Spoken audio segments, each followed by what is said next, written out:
Hi guys! So welcome back to my YouTube channel. So today ay magluluto ako ng tofu. Lalagyan ko siya ng chili bean sauce at saka chuho paste. So yun lang yung pampalasa ko dyan.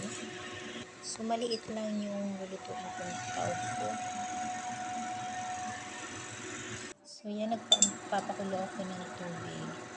So habang naghihintay ako ng kumulo yung tubig, so imimix ko na itong sauce ko, yung chili bean sauce at saka yung chuho paste.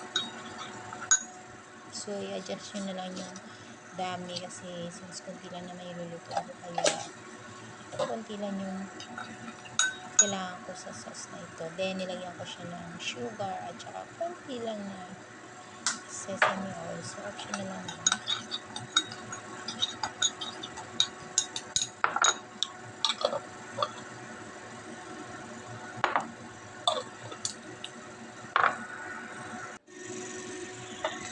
So, yan guys, is talagay na natin yung tofu. So, 30 seconds lang. Blush yan natin siya to 30 seconds.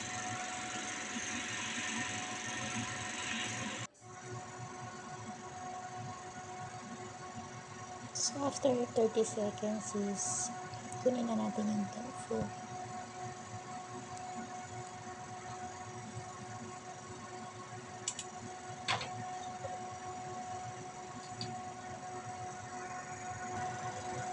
So, yan. At mag-start na ako mag-saute ng garlic.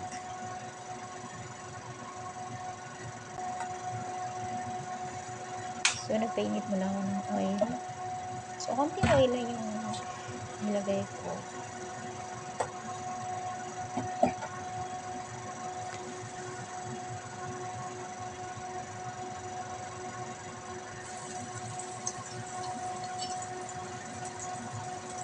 Then, lagay na yung garlic.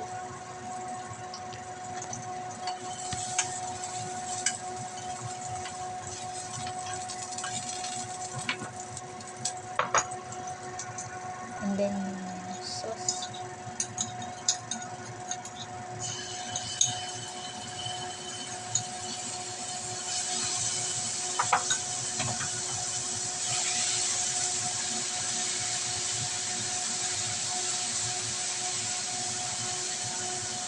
Ayan. At syempre, lagay na natin yung tofu.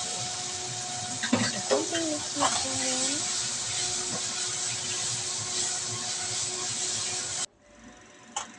So, yan guys. Okay na siya. Lagay ko na siya sa serving plate. So, thank you for watching. God bless you for my next video. Bye!